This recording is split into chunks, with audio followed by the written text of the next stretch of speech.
लखनऊ में बिल्डर के खिलाफ बड़ी कार्रवाई हो रही है, लेकिन इसकी वजह से आम लोगों को भी दिक्कत हो रही है, क्योंकि यजदान बिल्डर पर जो कार्रवाई हो रही है उसमें यजदान, ये जो बिल्डिंग है, ये देखिए तस्वीर, इस बिल्डिंग में जो लोग हैं उनको बाहर निकाला जा रहा है और खबर यह है कि इस बिल्डिंग को अब गिराया जाएगा। योगी सरकार इस पर बड़ी कार्रवाई करने जा रही है और इसे गिराया जाएगा। ये देखिए तस्वीर इस वक्त जो हम आपको दिखा रहे हैं, ये बिल्डिंग है, ये इमारत है, आप इसमें देख सकते हैं कई मंजिलें हैं, बहुमंजिला ये इमारत, और इस इमारत को जमींदोज किया जाएगा, गिराया जाएगा। इसकी वजह क्या है? इसकी वजह है कि ये बिल्डिंग जो है वो अवैध है, लेकिन सवाल यही है कि ये बिल्डिंग बन भी गई, अगर अवैध थी तो बनी कैसे? उससे पहले किन लोगों ने बीच में पैसा खाया? ऐसे सवाल जो स्थानीय लोग हैं वो पूछ रहे हैं। ये मुर्गी फार्म बना के हर महीने 2 लाख कमाते हैं। हर दिन इसमें सिर्फ 4 घंटे एक्स्ट्रा देते हैं। आपको भी ये सीखना है तो फ्रीडम ऐप को अभी डाउनलोड कीजिए। है कि आखिर कौन से वो अधिकारी हैं जो पैसा खाते रहे, ये इमारतें बनती रहीं, और अब जबकि ये तय हो गया कि बिल्डिंग अवैध है तो फिर उस पर बुलडोजर भी चलेगा, योगी एक्शन होगा। अब क्या तरीका होगा इसको गिराने का, ये भी देखना पड़ेगा। डायनामाइट लगाकर एक संतुलित विस्फोट किया जाएगा या फिर दूसरे तरीके से इसे गिराया जाएगा, यह जरूर देखना होगा। लेकिन तस्वीर इस वक्त आपके सामने और लोगों को वहां से निकाला गया है। एक जो ये तस्वीर आपको दिखा रहे हैं जिसमें पुलिस की भूमिका को लेकर भी सवाल उठ रहे हैं, और पुलिस जो है वो लोगों को एक तरह से धमका रही है और उन्हें कह रही है कि यह बिल्डिंग सील हो चुकी है और इस बिल्डिंग को चूंकि पुलिस ने, प्रशासन ने अपने कब्जे में ले लिया है, इसलिए लोगों को इसके अंदर दाखिल होने नहीं दिया जाएगा। लोगों ने बहुत कुछ समझाने की कोशिश करते हैं लेकिन पुलिस सुनने के लिए तैयार नहीं थी। ये रात का मामला है और जो विवाद जुड़ा हुआ है वो इस इमारत के साथ, जिसकी तस्वीर इस वक्त आप देख रहे हैं। और ये मुगालते में न रहिए, यहाँ कोई आएगा तो फोर्स पुलिस निकाल के बाहर कर दिया जाएगा। इसमें किसी भी कॉम्पिटेंट चीज बनी हुई है, वहां अप्रोच करिए इस तरीके से। और इस वक्त की 4 बड़ी खबर, लखनऊ के इस मामले से जुड़ी हुई ये 4 बड़ी खबर। एक तो यजदान बिल्डिंग पर एक्शन लिया जा रहा है, दूसरा ये कि वहां से लोगों को निकाला जा रहा है, जो वहां लोग हैं, आम लोग हैं, उनको वहां से निकाला जा रहा है। पुलिस फोर्स मौके पर मौजूद है और बिल्डिंग को बुलडोज किया जाएगा, बुलडोजर चलेगा, गिराया जाएगा, जमींदोज किया जाएगा। कैसे ये होगा, इसकी जो प्रक्रिया है वो प्रशासन तय करेगा, लेकिन जानकारी यह है कि बिल्डिंग गिराई जाएगी और इसे अवैध बिल्डर के खिलाफ, ये कहिए कि बिल्डर की मनमानी के खिलाफ अवैध बिल्डिंग पर योगी सरकार का बड़ा एक्शन कहा जा रहा है।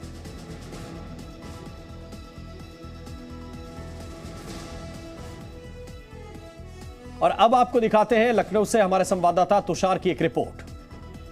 करोड़ों रुपए की लागत से बनी इस यजदान बिल्डिंग को अब एलडीए जमींदोज करेगी, उसको लेकर तैयारी शुरू कर दी गई है। आपको दिखाऊं तो यही वो यजदान बिल्डिंग है जिसे अब एलडीए जमींदोज करने की तैयारी कर रही है। उससे पहले पूरे बिल्डिंग को टीन सेट से कवर कर दिया गया है, इसके अंदर रह रहे महिलाओं को बाहर कर दिया गया है। हालांकि फरवरी में ही इसे अवैध घोषित कर दिया गया था और इस पर बुलडोजर की कार्रवाई हो चुकी थी, लेकिन अब इस पूरी बिल्डिंग को जमींदोज किया जाएगा। एलडीए का दावा है कि ये जो जमीन है, ये नजूल की जमीन पे अवैध तरीके से बनाया गया था और इसी वजह से इस पे ध्वस्तीकरण की कार्रवाई की जा रही है। हालांकि 2016 में ही इसके ध्वस्तीकरण का आदेश हो गया था, लेकिन जो यजदान बिल्डर थे वो मंडलायुक्त के यहाँ इसको अपील किए थे इसके खिलाफ, जिसको लेकर कार्रवाई रुक गई थी। उसके बावजूद भी बिल्डर ने इस पूरी बिल्डिंग को बहुमंजिला खड़ी कर दी थी अवैध तरीके से बनाकर, लेकिन अब जब मंडलायुक्त के यहाँ से आदेश आ चुका है तब इसे अब एलडीए गिराने की कार्रवाई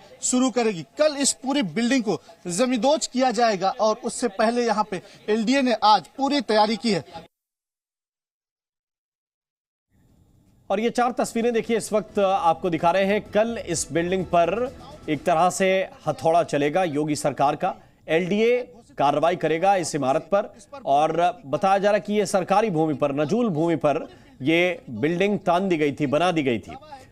अब खास बात यह है कि इसमें जो रहने वाले लोग हैं उन्हें वहां से निकाला गया और इसके बाद पुलिस फोर्स जब मौके पर पहुंची तो थोड़ी सी बहस भी लोगों के साथ हुई और अब इस पर बुलडोजर चलने जा रहा है। कल इस बिल्डिंग को तोड़ा जाएगा, ऐसी जानकारी इस वक्त मिल रही है। और तुषार श्रीवास्तव ज्यादा जानकारी के साथ हमारे साथ इस वक्त जुड़े हुए हैं। तुषार, दो बड़े प्रश्न हैं इस वक्त।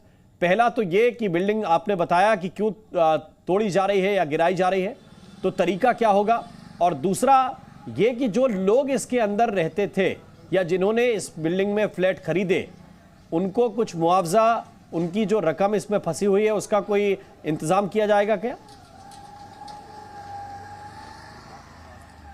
देखिए, सबसे पहले राम मैं बताऊं आपको, तो ये जो बिल्डिंग है इसको डायनामाइट से नहीं गिराया जाएगा, क्योंकि आपको मैं तस्वीर दिखाऊं तो बहुत घनी आबादी में ये पूरी बिल्डिंग बन के खड़ी है। इसे हथौड़े से या फिर बुलडोजर से ही गिराया जाएगा और ये प्रक्रिया कई दिनों तक चलने वाली है, क्योंकि देखिए बहुमंजिला इमारत है और लखनऊ के हजरतगंज इलाके में, सबसे पॉश इलाके में ये बिल्डिंग बनकर खड़ी हुई है। आप तस्वीरों में देखिए तो इस बिल्डिंग को गिराने की तैयारी की जा रही है। पूरी बिल्डिंग को टीन सेट से कवर कर दिया गया है। और दूसरी बात, जहां तक आवंटियों की बात है राम, आवंटियों को अभी तक कोई आश्वासन नहीं मिला है, ना ही कोई बात अभी तक किसी ने की है, ना ही बिल्डर की तरफ से कोई आश्वासन है और ना ही गवर्नमेंट की तरफ से कोई आश्वासन है कि उनका जो नुकसान हो रहा है उसकी भरपाई कौन करेगा। 36 फ्लैट इस पूरे अपार्टमेंट में, इस पूरे बिल्डिंग में बिक चुके थे। 50 से 80 लाख की कीमत बताई जा रही थी एक फ्लैट की, जिसे बिल्डर ने बेचा था और तमाम आवंटियों ने इस बिल्डिंग को खरीद लिया। इस अपार्टमेंट में जो फ्लैट थे उसे खरीदा था। जहां तक महिलाओं और पुरुषों की बात है तो ये वो लोग हैं जो यहाँ पे आसपास के लोग थे, मजदूर लोग थे, वो इस बिल्डिंग में अंदर जाके रह रहे थे। हालांकि जिन आवंटियों ने खरीदा था उनका अभी तक इस पूरी बिल्डिंग में कब्जा उनको नहीं मिला था, क्योंकि फिनिशिंग इस बिल्डिंग की नहीं हुई थी। तस्वीरों में दिखाऊं तो देखिए, फरवरी में इस पर बुलडोजर चला था, हथौड़ा भी चला था, लेकिन कुछ ही चला और उसके बाद इसको रोक दिया गया था। पूरी बिल्डिंग अब कल से धराशायी की जाएगी। जमींदोज करने की प्रक्रिया कल से इस पूरी बिल्डिंग की चलेगी। 2016 में जिस तरह से अभी हमसे जब बात हो रही थी यहाँ के बिल्डर की, जिस यजदान बिल्डर की, तो उसने खुद बताया कि उसे ये पता थी कि ये जो बिल्डिंग जो वो बना रहा है वो बिल्डिंग नजूल की जमीन पर बना रहा है, और उसके बाद भी उसने इस जमीन को खरीदा और उस पे यहाँ पर बिल्डिंग बहुमंजिला इमारत तान दी। 2021 तक बताया जा रहा है कि इसका पट्टा आवंटित था। उसके बाद इसको प्रक्रिया की जा रही थी, लेकिन जो जमीन थी वो नजूल की जमीन थी और नजूल की जमीन पर यजदान बिल्डर ने इतनी बड़ी इमारत अवैध तरीके से खड़ी कर दी। और इसमें या ये भी कहा जा सकता है कि तमाम एलडीए के अधिकारी, नगर निगम के अधिकारी, इसके अलावा तमाम लोग जो प्रशासन के हैं, उनकी मिलीभगत से इस बिल्डिंग को इतनी ऊंची इमारत में तब्दील किया गया, इसको बनाया गया। जबकि जमीन को बिल्डर ने खरीदा तो किससे खरीदा, वो प्रॉफिट किसकी जेब में गया? एक सवाल ये भी कि हजरतगंज आपने बताया बड़ा पॉश इलाका है लखनऊ का, यहाँ 4 ईंट भी लगाई है तो पुलिस आपसे पूछने के लिए आ जाती है कि आप क्या कर रहे हैं, कौन सा निर्माण कार्य चल रहा है, आपने इजाजत ली है, मंजूरी ली है कि नहीं ली है। इतनी बड़ी बिल्डिंग बन गई, जमीन नजूल की, और अब तो यह सिद्ध भी हो गया है क्योंकि ये घोषित कर दिया गया कि इमारत अवैध है इसी आधार पर। क्या इसके पीछे अधिकारी भी नपे हैं? क्योंकि एलडीए यहां तो आ रहा है हथौड़ा लेकर, बुलडोजर लेकर। बिल्कुल, देखिए कुछ छोटे मोटे कर्मचारियों को जरूर इसमें नापा गया था फरवरी में, लेकिन ये सिर्फ छोटे कर्मचारियों की मिलीभगत से इतनी ऊंची इमारत, इतने करोड़ों रुपए का भ्रष्टाचार नहीं किया गया। इसमें तमाम बड़े बड़े अधिकारी इसमें इन्वॉल्व हैं, तभी इतनी बड़ी इमारत खड़ी की गई। ये उस इलाके में है जहां पर एक छींक भी आती है तो शोर सीएम आवास तक जाता है। ये स्थिति है यहाँ पे। कुछ ही दूरी पे सीएम आवास भी है और वहीं पे ये बिल्डिंग इतनी ऊंची तान दी गई। आवंटियों को बेच भी दिया गया। 2016 में भी इसको गिराने का, ध्वस्तीकरण का आदेश था। और सबसे बड़ी बात बताऊं तो जब ध्वस्तीकरण का आदेश हुआ था 2016 में, तो बिल्डर जो थे, यजदान बिल्डर, उसने इस बिल्डिंग की अपील ध्वस्तीकरण के खिलाफ मंडलायुक्त कार्यालय में की थी और इसी वजह से ध्वस्तीकरण कार्रवाई जो थी वो रुक गई थी। करने के बावजूद, अपील होने के बावजूद, विवाद सामने आने के बावजूद बिल्डर ने इतनी ऊंची इमारत यहाँ पर खड़ी कर दी थी। और जाहिर है कि अब नुकसान भी उठाना पड़ेगा, लेकिन जिन लोगों ने फ्लैट खरीदे या पैसा बिल्डर को दिया, उनका भी कहीं ना कहीं समाधान निकाले जाने की जरूरत है। बहुत बहुत शुक्रिया, बहुत बहुत धन्यवाद तुषार आपका इस पूरे अपडेट के लिए। ये देखिए 4 तस्वीरें और इनसे आपको ये पता चलेगा कि किस तरह ये बिल्डिंग बनाई गई और अब इस बिल्डिंग पर बुलडोजर चलने जा रहा है। ये मुर्गी फार्म बना के हर महीने 2 लाख कमाते हैं। हर दिन इसमें सिर्फ 4 घंटे एक्स्ट्रा देते हैं। आपको भी ये सीखना है तो फ्रीडम ऐप को अभी डाउनलोड कीजिए।